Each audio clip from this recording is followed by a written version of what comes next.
네, 안녕하십니까? 네, 그렇습니다. 어떻게 추석 명절들 잘 보내셨습니까? 예, 에, 그, 지난 주일에는 스리랑카에서 오신 형제님을 통해서 주제권에 대한 말씀을 들었습니다. 내가 누구 거냐는 것이죠. 예, 나의 주인이 누군가 하는 것을 생각해 볼 수 있는 기회가 있었습니다. 뜻밖의 질문일 수도 있겠습니다만은 혹시 내가 누구의 종노릇을 하고 있다고 느낀 적이 있으신지요? 무엇에 노예가 돼서 내가 산다 하는 느낌을 가지신 적이 있으신가 하는 질문을 드리겠습니다. 종으로 살면 기분이 어떨까? 한번 생각해 보십시오. 종으로 산다고 했을 때 비참한 생각이 들까요? 행복한 생각이 들까요?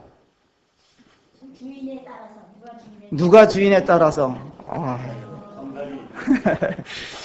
예, 참 놀라운 답이 나왔습니다. 일반적으로 종이라고 생각을 하게 되면 종들이 일을 열심히 할까요? 대충 하겠습니까? 열심히 합니다. 또 의외의 대답도 나오고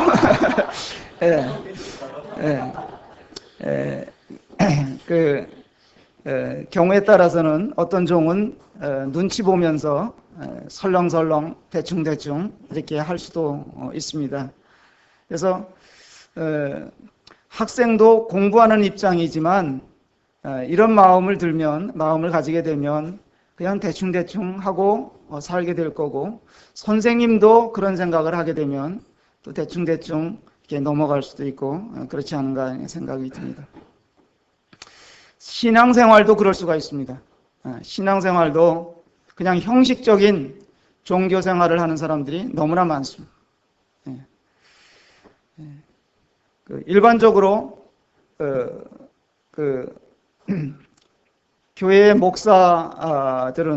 목사들이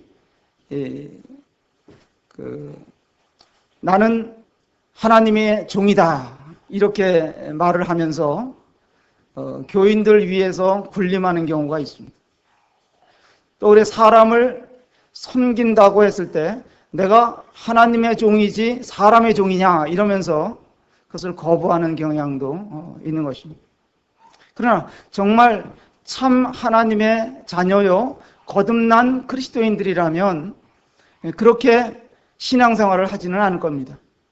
정말 마음 중심에서부터 정말 주님을 사랑하고 또 섬기며 또 그것에 대해서 행복해하고 더 신실하고 더 참되고 더 분명한 신앙생활을 하게 될 것입니다.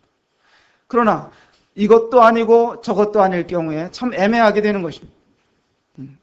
그래서 좀 특히 우리 같은 경우에 이렇게 보면은 우리는 종교인이 아니다 하는, 우리는 은혜 가운데 사는 사람들이지 그런 종교 생활하는 사람들이 아니다 하면서 이제 마음대로 사는 경향이 생길 수가 있는 거예요. 방종하는 것이죠. 그래서 우리는 그렇잖아요. 사실 누가 우리 여기 목사의 눈치를 보면서 교회 생활하는 사람이 있습니까? 누가 그거에 대해서 우리는 참 자유하지 않아요? 너 누가 헌금을 얼마 내는지 그거 우리 서로 모르잖아요. 하나님만 아시잖아요. 그러니까 그런 것에 대해서도 우리는 자유하고, 그러니까 이제 아무렇게 살고자 하는 그런 마음이 생길 수도 있는 것입니다. 그러나 우리는 참 신앙인들이고 율법의 노예로 살지를 않는 것입니다. 이런 것을 이제 좀 생각하면서 오늘 갈라디아서 5장에서 그리스도인의 자유와 종에 대한 주제로 말씀을 나누도록 하겠습니다. 갈라디아서 5장 말씀 열어주시면 고맙겠습니다.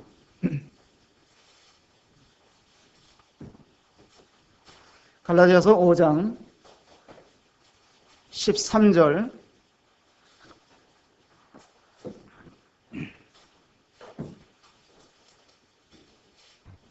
13절로 17절까지 저와 함께 교독하시면 좋겠습니다. 제가 13절 읽겠습니다. 형제들아, 너희가 자유를 위하여 부르심을 입었으나 그러나 그 자유로 육체의 기회를 삼지 말고 오직 사랑으로 서로 종노릇하라.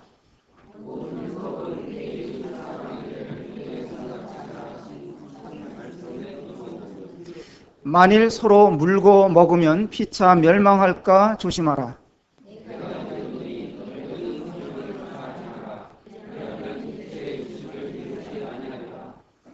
17절을 같이 읽겠습니다.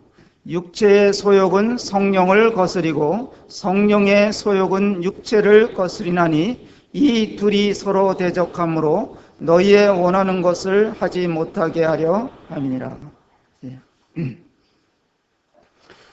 그리스도인의 자유와 이 종이라는 주제로 말씀을 드리고 싶은데요. 종이라고 했을 때 이 종은 원어상 둘로스라는 단어가 사용이 됐습니다. 그럼 둘로스가 뭐냐? 정확히 번역을 한다면 노예라고 번역하는 것이 맞습니다. 성경에는 두 종류의 종에 대해서 말씀하고 있습니다. 하나는 율법의 종. 이 율법의 종은 강제성이 있는 거예요. 그렇기 때문에 두려워하는 것입니다. 두려움이 앞서는 것입니다. 근데 또 하나는 사랑의 종에 대해서 말씀하고 있어요. 그거는 자발적이죠. 두려움 대신은 오히려 자발적으로 섬기게 되기 때문에 행복해하는 것입니다. 근데 사람은 무엇인가 어디엔가 매여서 살게 되어 있습니다. 돈에 대해서 매인다든지 말이죠. 또 명예와 권력에 매인다든지 또 아니면 사람에게 매여서 사는 경향이 있습니다. 특히 예수님께서 유대인들 앞에서 무슨 말씀을 하셨냐면 너희들이 종들이다 그런 말씀하셨어요. 어디에 나오냐면 요한복음 8장에 나오는데 한번 잠깐 보고 가겠습니다. 요한복음 8장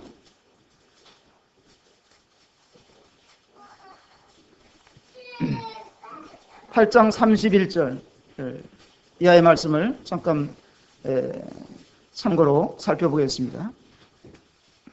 8장 31절에 보니까 그러므로 예수께서 자기를 믿은 유대인들에게 이르되 너희가 내 말에 거하면 참 내 제자가 되고 진리를 알지니 진리가 너희를 자유케 하리라.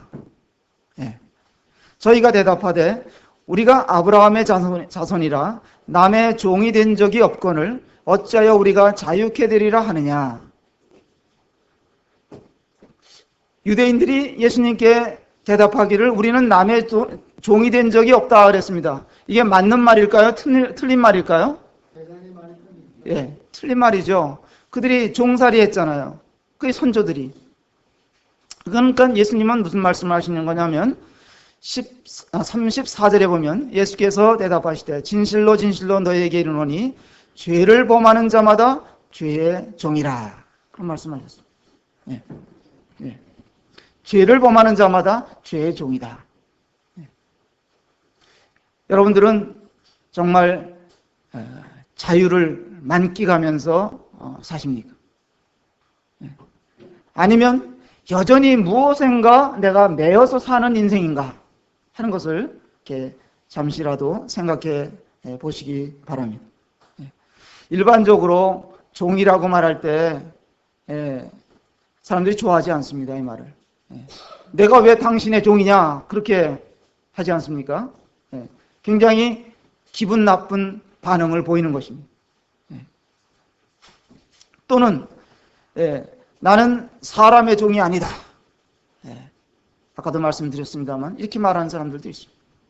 종이라는 것은 이것은 정확히 정의를 내린다면 종은 계약직이에요. 그래서 사용주와 고용인이 있습니다. 사용주와 일하는 사람이 있는 거예요. 그래서 일하기 싫으면, 종살이 하기 싫으면 사표 쓰고 그만두면 되는 거예요. 그런데 노예라는 의미에서는 달라지는 것입니다. 영어로 노예가 뭐라고 되어 있습니까? 슬레이브라고 그러더라고요. 이것은 소유물이라는 의미예요. 소유물. 누구 것이다 이거예요. 물건처럼 취급을 당할 수 있는 거예요. 자기 주장을 할 수 없는 것이 노예입니다. 그러니까 이게 다른 거예요. 그런데 이상하게 이 영어 성경이나 우리 성경에서는 이 들로스라는 단어를 종이라고 바꿔놨어요. 아마 미국 사람들이 영어로 성경을 바꿀 때 그들이 그 노예 제도가 그들에게 있었기 때문에 아무래도 그 단어를 사용하기를 좀 꺼려했는지도 모르겠습니다. 어쨌거나 이 노예라는 것은 완전히 소유물에 불과한 것이다. 그런 의미가 담겨져 있다는 것을 이해하시면 좋겠습니다. 첫 번째로 노예의 역사에 대해서 좀 잠시 살펴보고 넘어가도록 하겠습니다. 성경에 보면 노예 최초의 노예의 시작은 사단의 유혹을 받은 아담과 하와가 사단의 꾀임을 받으면서 시작이 됐습니다. 그래서 죄가 그들을 지배하게 되면서 그들은 이제 두려움이 생기게 됐고, 창세기 4장에 가보면 이제 또 최초의 인류의 살인 사건이 일어나죠.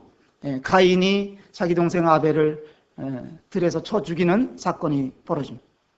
그래서 이 죄가 들어오면서 죄가 지배하게 되므로 이제 모든 것을 잃어버립니다. 사람들이 하나님과의 관계에서, 그 아름다운 관계에서 모든 것을 상실하게 되는 것입니다. 그래서 창세기 6장에 가보면 세상에 죄악이 관영했다. 그래서 인간의 역사는 이렇게 죄와 뗄래야 뗄 수 없는 이런 관계를 맺어오게 됐습니다. 그래서 사망이 왕노릇하게 됐다. 종살이의 표본이, 노예살이의 표본은 그 과거 이스라엘 역사를 잠시 생각해 보면 지금도 이집트의 카이로 인근에 가면 볼 수 있는 거대한 왕의 무덤이 있어요. 그 이름이 뭡니까? 피라미드예요.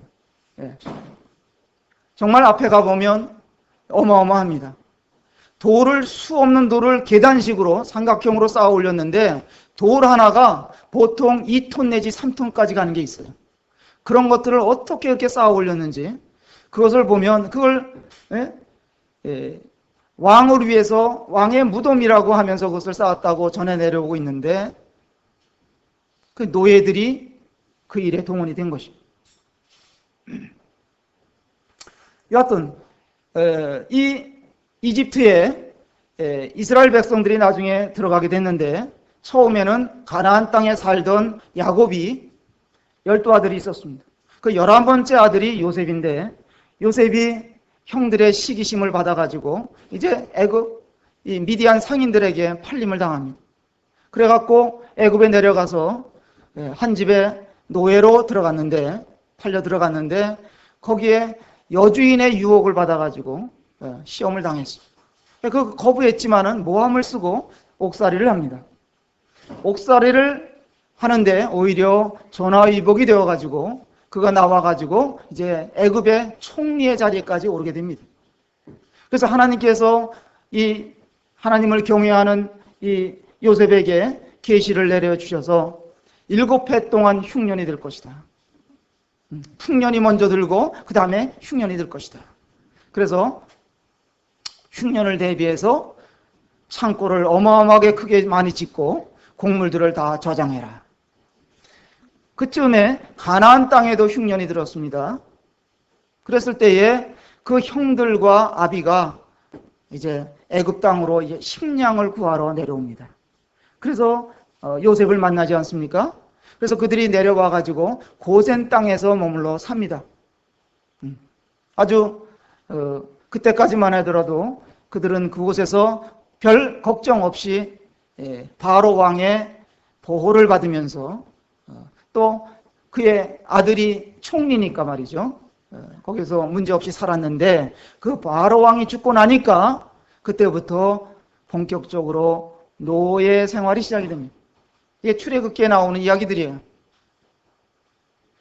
그래서 그들이 거기서 정말 노예 생활이 어떻다는 것을 절감하면서 날마다 강제 노역에 동원이 되고, 그래서 너무 힘들어가지고 그때 하나님께 그들이 부르짖습니다.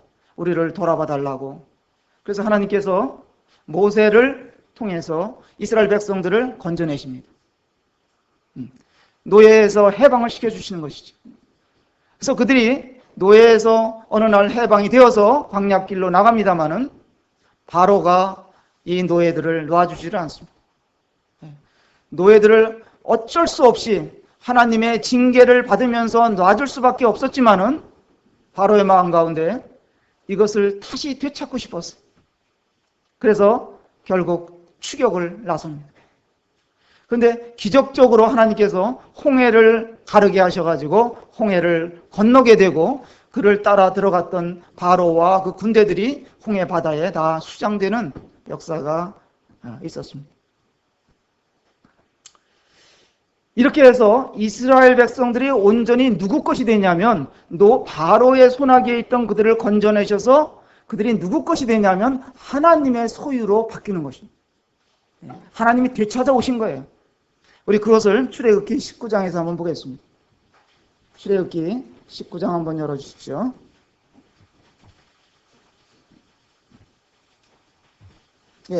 뭐 잘 알려진 말씀이기도 합니다만은 19장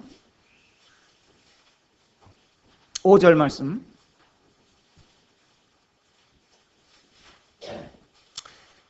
(5절을) 읽어드리겠습니다. 19장 5절. 세계가 다 내게 속하였나니 너희가 내 말을 잘 듣고 내 언약을 지키면 너희는 열국 중에서 내 소유가 되겠고 너희가 내게 대하여 제사장 나라가 되며 거룩한 백성이 되리라. 너는 이 말을 이스라엘 자손에게 고할지니라. 하나님이 약속하셨어요. 그 다음에 출애굽기 다음에 레위기가 있는데 레위기 25장에 가서 한번 보겠습니다. 레위기 25장 끝에 가서 보면 25장 55절입니다.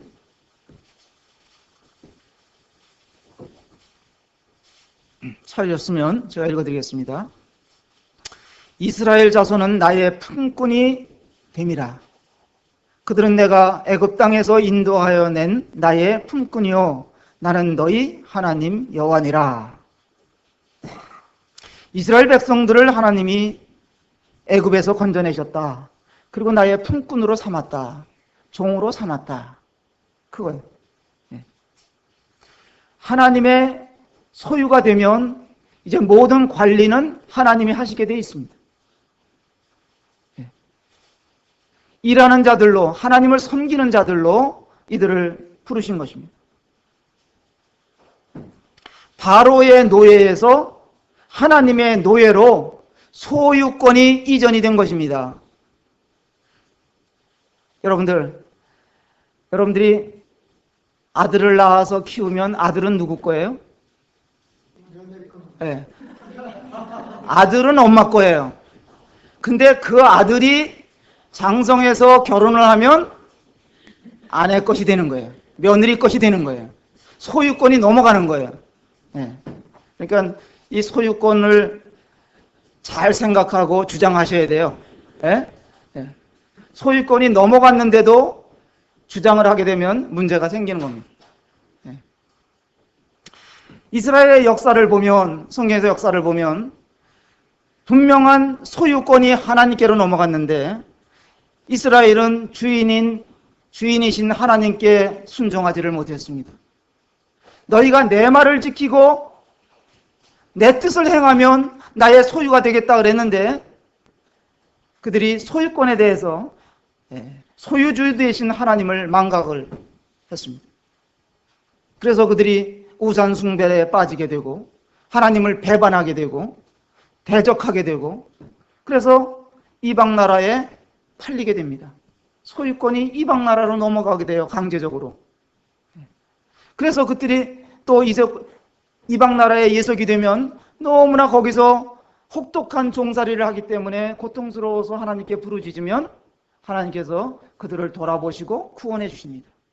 그래서 구원해 주신 다음에 또 태평 세대를 어느 정도 누리다가 그들이 또 우상에 빠지게 되고 또 이방 나라로 붙잡혀 가게 되고, 이렇게 반복이 되는 이야기가 사사기에 나오죠. 그런 사이클이 적어도 7번이 이렇게 기록이 되어 있습니다.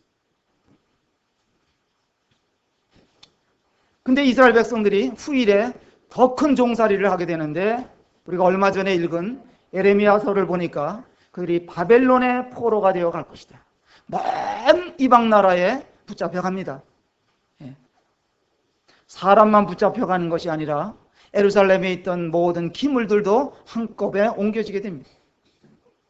그리고 거기서 70년 동안 너무나 호되게 노예살이를 하다가 70년이 맞췄을 때 돌아오게 됩니다. 그들이 너무 그때 서러워가지고 시편 137편에 보면 그들이 강가에서 수금을 걸어놓고 울었다, 그런 기사가 나옵니다. 그곳에 있는 그 바벨론 사람들이, 야, 너 나라 노래 좀 한번 불러봐라, 그 수금으로 노래 좀 한번 켜봐라. 그러니까 너무나 애통해서, 우리가 이곳에서 포로되어 있는 이곳에서 시온의 노래를 어찌 부를 수 있겠는가, 수금을 걸어놓고 통곡을 했습니다. 후회가 막심했습니다. 하나님을 버린 것이. 그들이 회개하고 하나님이 그들을 건져주시고, 이게 과거 이스라엘의 노예의 역사입니다. 그러면 로마 시대, 근대에 와가지고 로마 시대의 노예는 어떤 모습이었나 한번 잠시 생각해 보겠습니다. 로마 제국이 번성할 때에 수많은 전쟁 포로들을 그들이 붙잡아 왔습니다. 포로들을 붙잡아다가 노예로 삼은 거예요. 그러니까 포로로 붙잡혀 왔다는 얘기는 노획물로 가져왔다, 이런 얘기예요. 노획물이에요. 포로를 잡아왔는데 그게 노획물이에요. 그러니까 어떤 사람들은 이 잡아온 포로들을 말이죠, 이 노획물을 시장에 갖다 내다가 파는 거예요. 우리 춘천에도 저기 우시장이 있었잖아요. 우시장에 짐승 팔리듯이 노예를 갖다 놓고 파는 거예요. 저쪽 한켠에 가면 노예들이 값이 매겨지고 말이죠, 팔려나갔습니다. 그래갖고 팔려나간 노예들이 말이죠, 어떤 노예들은 아주 그냥 알통이 나오고 건장한 모습으로 하면 비싸게 팔리는 거예요. 비싸게 팔린 노예는 어디로 대부분 끌려가느냐? 농장으로 끌려가는 거예요. 농장주가 와갖고 사다가 농장에서 저 멀리 농장에 가서 일을 직사하게 시키는 거예요. 또 어떤 노예는 사다가, 곱상하게 생긴 노예, 이런 노예는 사다가 가사 일을 시키는 거예요. 집안에 데려다 놓고. 심지어는 어떤 사람은 노예를 사다가 장사도 시켜. 상점을 크게 하는 사람인데 농사 가게 종업원으로 일을 시키는 거예요. 또 어떤 사람은 심지어 노예를 사다가 자기가 병원을 운영하는데 공부를 시켜갖고 이 노예를 의사로 만드는 경우도 있어요.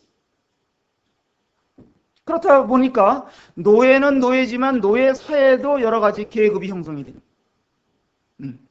저 농장에 가서 해 뜨면서 시작된 하루 종일 땀 흘리면서 일하는 노예가 있는가 하면 집안에서 마당이나 쓸고 또 가사일이나 돕는, 심지어는 주인의 아들, 딸들을 가르치는 노예도 있었다. 그래서 주인을 잘못 만나면 이건 너무 그 운명이 달라지는 거예요. 여러분들은 어떤 주인 밑에서 살기를 원하십니까? 아주 포악한 주인이 있어요. 그런 주인에게 걷어 걸리면 일생 동안 직사하게 고생하다가 죽습니다. 사람도 그래요. 결혼을 잘해야 된다 그러잖아요. 포악한 남편을 만나면 그 여인은 일생 동안 고생하면서 서글픈 삶을 사는 거예요. 그러나 반면에 좋은 남편을 만나면 행복한 삶을 사는 것입니다. 바울은 갈라디아서에서 말씀하기를 율법의 엄한 상전에 대해서 이야기하고 있습니다.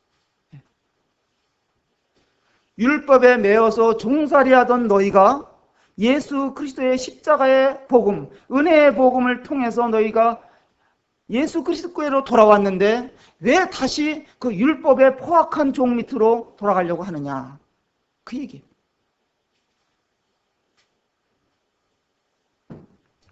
우리는 지금 노예 제도가 거부된, 퇴출된 이런 시대에 살고 있습니다.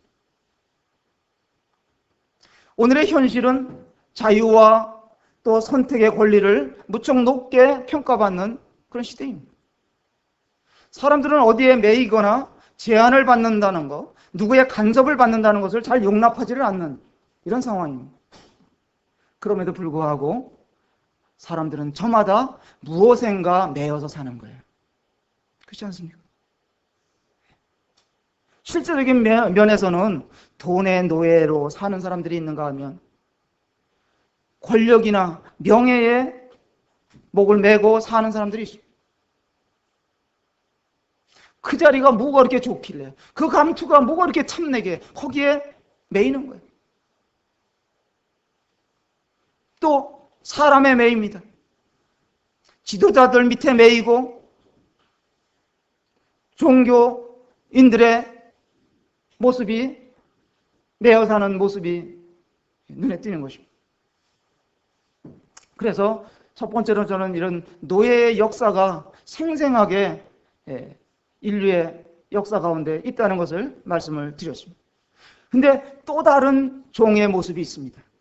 그것이 바로 오늘 읽어드린 갈라디아서 5장 13절의 모습인데요. 다시 한번 보겠습니다. 갈라디아서 5장 13절.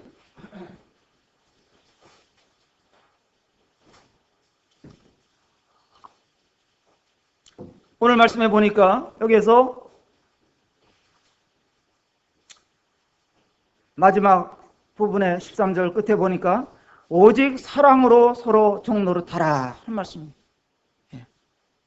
사랑으로 서로 종노릇하라. 이건 사랑으로 서로 섬기는 삶을 살아라. 그렇게 사도 바울이 권하고 있는 것입니다. 우리 주 예수 그리스도께서 이 세상에 오셔서 정말 특별한 삶을 사셨습니다. 섬기는 본을 보이셨습니다. 사도 바울 역시도 모든 사람들을 섬기는 삶을 살았습니다. 우리 예배 시간에 첫 번에 우리 신현재님께서 찬송가를 택해 주셨는데 예수님처럼 바울처럼 살고 싶다 하는 가사가 있습니다. 그 예수님이나 사도 바울이나 여러 믿음의 선진들이 그런 본을 보였습니다. 섬기는 삶을 살았습니다. 그러면 예수 그리스도의 노예들의 특징이 뭐냐, 둘로스의 특징이 뭐냐, 그걸 말씀드리겠습니다. 첫 번째로 예수 그리스도의 둘로스들의 특징이 뭐냐면 죄의 종들이었는데 예수 그리스도의 보혈의 값으로 사신받았다는 것입니다. 그 갈라디아서 1장 4절이 그 말씀이에요. 한번 볼까요? 1장 4절에 보면 그리스도께서 하나님 곧 우리 아버지의 뜻을 따라 이 악한 세대에서 우리를 건지시려고 우리 죄를 위하여 자기 몸을 들이셨으니, 우리를 이 악한 세대에서 우리를 건지시기 위해서 죄를 위하여 자기 몸을 들이셨다는 거예요. 죄값으로 지불하셔서 우리를 사셨다는 거예요. 어떤 주인이 시장에 가서 이렇게 보니까, 노예 코너에 가서 보니까 아주 불쌍한 노예가 하나 있는 거예요. 먹지도 못하고 얼마나 고생을 많이 했는지 잘 몸도 못 가누는 노예를 봤어요. 그래서 이 주인이 너무 측은한 마음이 들어서 그 노예를 얼마냐 물어보고 돈 주고 사왔어요. 사오니까 집에 오니까 그 주인의 집에는 다른 노예들도 많이 있는 거예요. 그 주인이 와가지고 다른 노예에게 시키는 거예요. 이 아이를 좀 잘 씻기고 옷도 잘 입히고 먹을 것도 좀 새롭게 음식을 요리에다가 줘라. 그래서 얻어먹었어. 그 주인 집에 와서 이 노예가 보니까 생전 처음 경험하는, 바라보는 현상이 뭐냐면, 이 집에 있는 종들은 종들인데, 노예들인데 너무 행복해 보이는 거예요. 노예들이. 주인이 자식 이상으로 대하는 것을 보게 됐어요. 아픈 노예들을 치료해주고, 주인이 노예들의 손을 잡아주고, 이런 걸 보고 이럴 수가 있나, 이런 생각이 들었어요. 그래서 이 주인이 이 노예 보고 다른 노예를 시켜서 얘를 잘 보살펴줘라, 먹을 거를 줘라, 뭘 챙겨줘라. 이러고 며칠이 지났는데 얘가 기운이 회복이 됐어. 그러니까 어느 날 이제 주인이 불렀어요. 그래, 웬만하냐? 예, 좋아졌습니다. 그래? 그럼 너 이제 자유해라. 너 내가 풀어줄 테니까 너 가고 싶은 대로 가라. 너 자유다. 이 노예가 나갔겠어요? 안 나갔겠어요?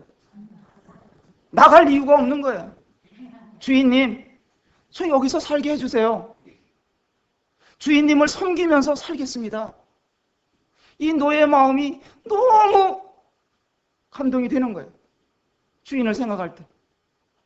저는 이런 이야기를 접하면서 내가 그렇지 않은가? 내가 그 노예와 같지 않은가? 우리가 그렇지 않은가? 우리의 주인 되시는 예수님께서 우리를 사셔서, 피 흘릴 주셔서 우리를 사셔서, 우리를 주님의 집에 부르셔서 우리를 그렇게 호의호식하게 영적으로 풍성함을 누릴 수 있도록 이렇게 해주신 주인이 아니신가? 이 주인을 내가 평생도록 섬긴들 또 억울할 것이 있겠느냐? 그런 생각이 드는 거예요. 이건 자발적인 사랑의 종이 된 거예요. 많은 사람들이 말이죠, 예수님을 믿는다고 하면서도 이런 경험이 아닌 두려움의 율법의 종이 돼갖고 사는 사람들이, 그런 교인들이 너무 많은 거예요, 세상에. 예? 교회라는 교회들을 이렇게 들어가 보면 건물은 웅장하고 수많은 사람들이 모여 있는데 그들이 다 종교 생활을 하는 거예요. 주일 성수를 안 지키면, 헌금을 또박또박 안 내면, 헌금을 안 내면 용케도 알아요. 목사들이 다 알아. 누가 얼마 냈는지. 그래갖고 다 파악을 하는 거예요. 11조 제대로 안 냈다. 그러면 신방 가서 말씀을 딱 펴놓고 말라기서를 펴놓고 하나님의 것을 띄워먹으면 어떻게 된다느니 뭐 이래가면서 겁을 주는 거예요. 그러면 덜덜덜 떨고 11조는 안 빼먹는 거예요. 이름을 다 써내니까 아는 거예요. 그런 율법의 종들이 기독교계에 너무 많다는 것입니다. 그런 사람들이 이 은혜의 복음을 깨달으면 달라지는 거예요. 예수님이 달라 보이고 예수님이 보이기 시작하고 예수님을 섬기는 참 그리스도인들이 보이는 거예요. 도전을 받는 것입니다.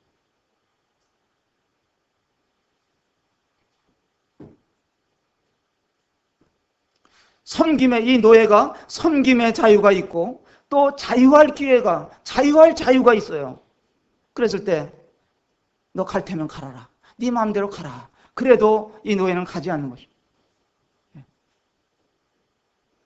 너무 놀라운 경험을 했고 놀라운 광경을 목도했고 흥분되지 않을 수가 없는 것입니다. 구원받은 우리가 이런 종의 위치에 있는 것입니다. 참 좋으신 주님을, 주인을 섬기는 삶이 시작된 것입니다. 예수 그리스도의 둘로스의 특징이 뭐냐면 첫 번째로 죄의 종들이었는데 예수 그리스도의 보혈로 값없이 사신 바 됐다 하는 것이고, 두 번째로 뭐냐면 이 둘로스들의 특징이 뭐냐면 전혀 개인의 문제로 고민을 하지 않는다는 거예요. 고민하지 않아요. 뭘 입어야 할지, 내일 뭘 먹어야 될지, 장차 내가 무엇을 해야 될지 그런 것에 대해서 고민을 하지 않아요. 걱정할 게 없어요. 왜? 주인이 다 알아서 챙겨줘요. 주인이 맡겨주는 일만 하면 되는 거예요. 집도 제공해 주지요. 입을 것도 제공해 주죠. 먹을 것도 다, 식량도 제공해 주는 거예요. 이게 노예들이에요.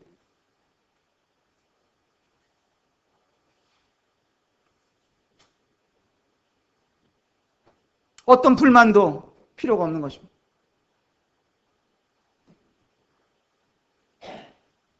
주인이 다 제공해 주니까 그가 오로지 하고자 해야 하는 일은 어떻게 하면 주인을 기쁘시게 해드리고 주인을 잘 섬길 것이냐. 그것만 그에게 숙제가 있는 거예요. 맡은 바 책임을 충실히 이행하는 것이 그의 유일한 몫인 것입니다. 우리도 주님의 필요에 대한, 우리도 우리 자신에 대한 그 필요를 그것 때문에 염려하지 않습니다. 정말 주님을 의뢰하고 사는 사람들은 염려하지 않아요. 주님이 다 채워주신다고 믿습니다. 마태복음 또 잘 아시는 말씀이지만 6장에서 한번 보실까요? 마태복음 6장.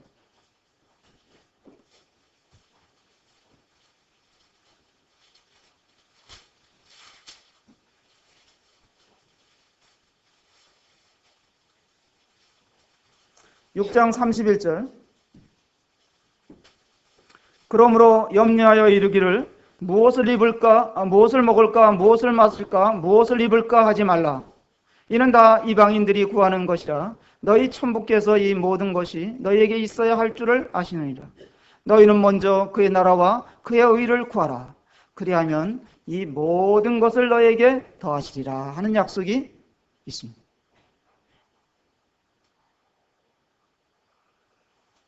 바울은 이와 같은 원칙을 가지고 그의 일생을 드렸습니다. 돌 맞고 매 맞고 사람들에게 배반을 당하고 위험에 처하기도 하고 옥에 갇히기도 하고 배고파 보기도 하지만은 그것이 그에게 있어서 문제가 되지 않았습니다. 왜? 나의 주인이 살아계시고 나를 보시고 계시고 나를 지키시고 인도하실 것을 그가 알았기 때문에 그렇습니다. 그리고 그의 고백은 내가 때로는 굶기도 하고 때로는 위험에 처하기도 했지만은 하나님 나에게 풍성하게 다 채워주셨다. 그게 빌립보서 4장의 이야기들입니다. 기록이 되어 있습니다. 아무것도 염려하지 말라.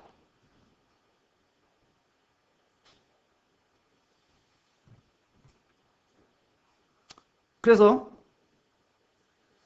예수 그리스도의 들로스들은 첫 번째로 예수 그리스도께서 나를 피값을 주고 사셨다는 것이고, 두 번째로는 나는 내 삶에 대해서 걱정할 필요가 없다는 거고, 세 번째로 뭐냐면 이거 놀라운 일이야.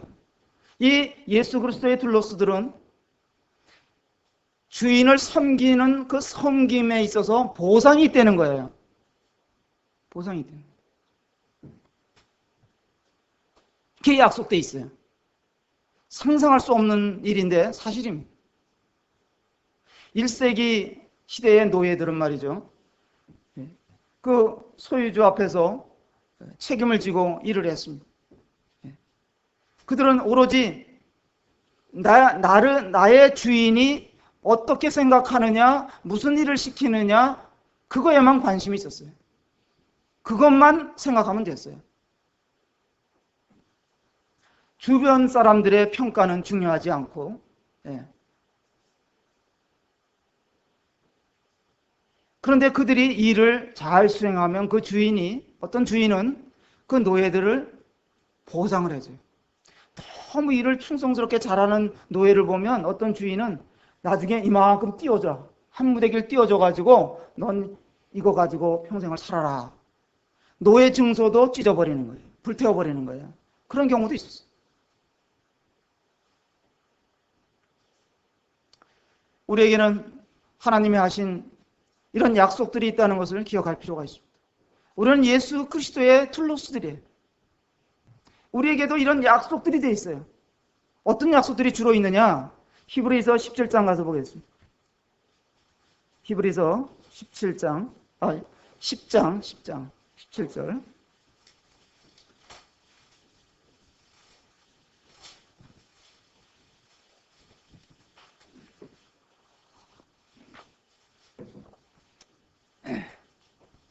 예, 히브리서 10장 17절에 보면 또 저희 죄와 저희 불법을 내가 다시 기억지 아니하리라 하셨으니 이것을 사하셨은즉 다시 죄를 위하여 제사 드릴 것이 없느니라.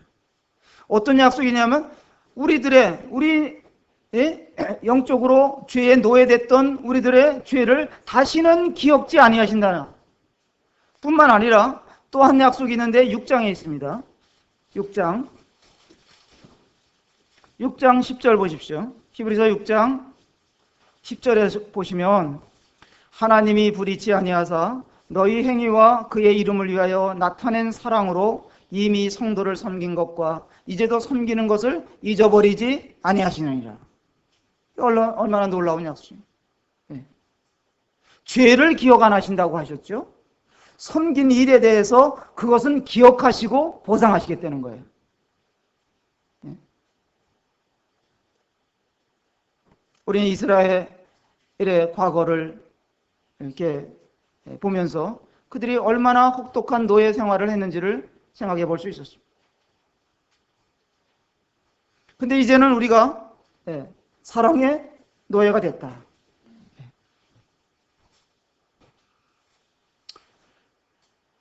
피로 우리를 사셔서 해방시켜 주셨죠. 또 우리가 걱정하지 않고 살도록 주인께서 다 배려해 주시죠. 또 섬긴 것에 대해서 보상을 해 주시죠. 이런 특혜가 어디 있습니까? 근데 하나 마지막으로 선생님들에게 교제하고 싶은 내용은 주인과 이 노예 관계에 대해서 말씀을 드리겠습니다. 이 관계가 무너지면 치명적이 되는 것입니다. 주인을 구약에 어디 잠언에 있는가요? 어디 종을 곱게 양육하면 어떻게 된다 그랬어요? 아들인 체한다 그랬어요. 이걸 이제 분명히 선을 이렇게 알아야 되는 거예요. 주인을 무시하는 종이 있을 수 있습니까? 없습니까? 있을 수 있어요. 모든 전권을 맡겨놓다 보니까 주인을 무시하는 종이 생겨나는 거예요. 자기 고집대로 사는 종이 있을 수가 있어요. 불의를 행하는 종이 있을 수가 있습니다. 그런 종은 거기에 대한 상응한 보응을 받는 것입니다. 성경이 기록될 당시에 교회 안에는 주인과 노예된 사람들이 같이 있었어요. 다 구원받아서 한 교회 안에 지체들이 됐습니다. 그런 자들에게 사도 바울이 권면하는 말씀이 있습니다. 골로새서 보겠습니다. 골로새서 2장 말씀 보겠습니다.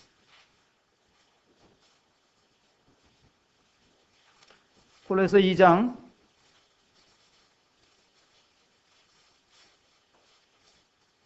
3장에 가서 보는 게 좋겠네요. 3장 22절에 가서 보겠습니다.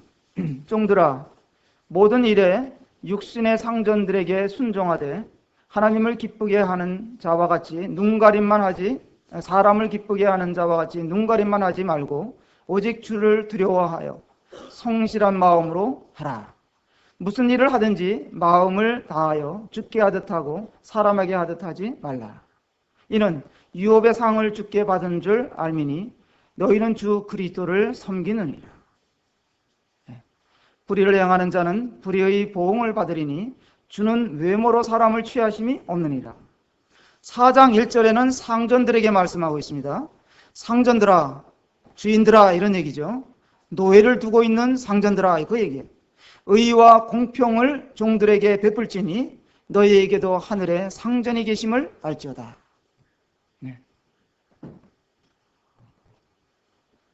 주 안에서 형제된 상전들에게 하늘 상전이신 주인이 계심을 상기시키고 있습니다. 우리는 이 땅 가운데서 삶이 이제 맞춰지게 되면 그날에 우리의 삶에 대한 평가를 받게 될 것입니다. 그래서 갈라디아서 5장으로 다시 돌아가서 보겠습니다만은 갈라디아서 5장 17절에 보니까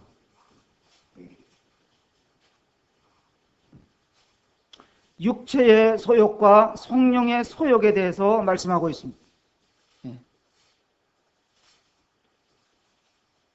육체의 소욕대로 살면 죄의 열매를 맺는다는 것이 19절 이하의 말씀입니다.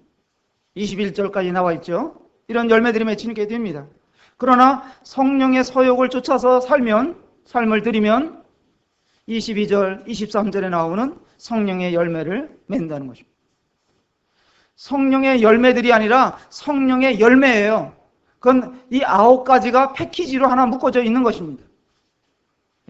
9가지의 그냥 특성이 있을 뿐이에요. 그리스도인들에게 자유가 주어졌습니다. 이 자유를 주신 것은 죄로부터의 자유이지 죄를 마음대로 지어도 된다는 그런 자유가 아닙니다.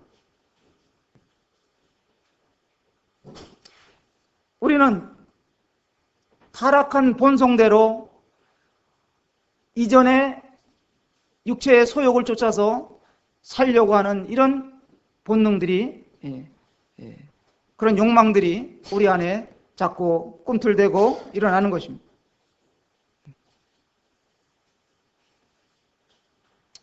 이 세상의 모습을 우리가 살펴본다면 그것은 욕망으로 채워져 있는 노예의 모습들이죠.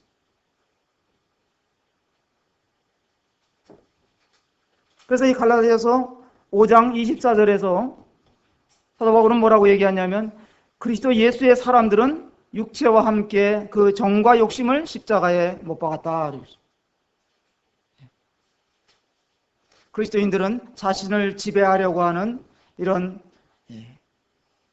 본성의 욕구를 거절할 자유가 있다. 그 얘기입니다. 우리는 이웃을, 다른 사람을 이용해 갖고 내 욕망을 채우는 그런 자유를 누리는 자들이 아니다. 이런 얘기.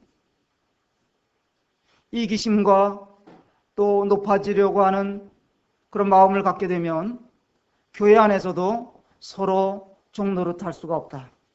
섬길 수가 없다. 오히려 15절에 있는 말씀처럼 만일 서로 물고 먹으면 피차 멸망할까 조심하라. 그럴 수 있다.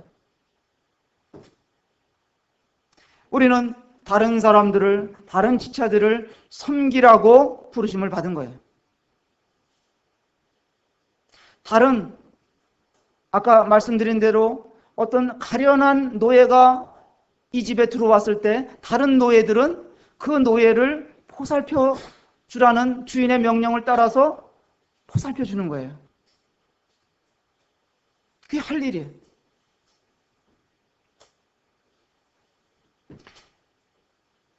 참된 그리스도인은 사랑 때문에 서로 종노릇하는 것입니다. 서로 섬기는 것입니다. 사랑하면 피차 돌아보고 섬기게 돼 있습니다.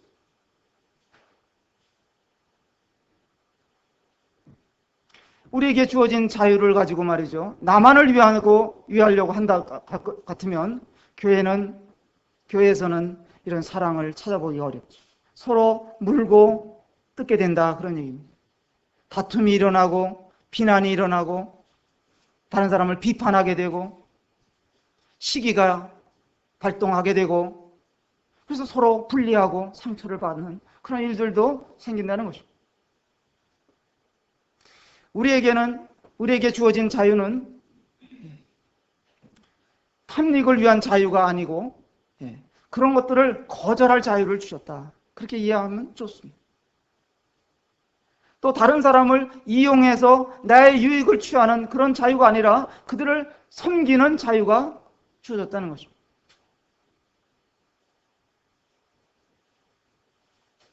그리스도인들의 자유는 자기 절제, 이웃을 섬기는 것이고 하나님의 말씀을 순종하는 그런 자유가, 그런 순종의 자유가 주어진 것입니다. 그래서 결론적으로 말씀드리면 우리가 자발적으로 노예가 되면, 순종의 종이 되면 이건 행복한 것입니다. 우리 부모들이 자식들을 섬겨주잖아요. 섬겨줄 때 행복하기 때문에 섬겨주는 거예요. 사랑하기 때문에 섬겨주는 거예요. 내가 힘들어도. 주님이 우리를 가족들로, 한 가족으로 부르셨잖아요. 예. 서로 섬기라고. 그게 우리는 생각해야 되는 거예요. 어떻게 섬길 것인가? 예? 내가 무슨 방법으로 다른 사람을 섬길 수 있을 것인가? 예. 그래서 기회를 만들고 아무리 작은 일이라도 왜 하나씩 실천해 보는 거예요. 그게 말씀을 순종하는 것이고 우리 블로스들이 책임을 다하는 것입니다. 그러면 행복해지는 거예요. 내가 누군가를 섬겨줬다고 해서 그게 손해라고 생각하시면 안 돼요.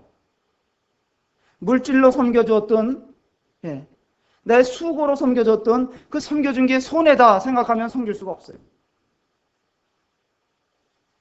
그건 손해가 아니에요. 그거는 물질로 누구를 섬겼다, 다른 사람을 섬겨줬다. 그건 손해가 아니라 그건 투자인 거예요. 나중에 보상으로 돌아오는 거예요. 주님은요, 이 세상에서 그렇게 섬기는 자들은 이 세상에서도 어느 정도 보상을 해주셔요. 그런 경우들을 많이 봅니다. 뿐만 아니라 나중에 하나님이 그날에 결산하실 때 어마어마한 보상으로 돌아올 것입니다.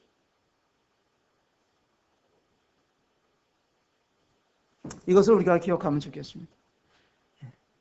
우리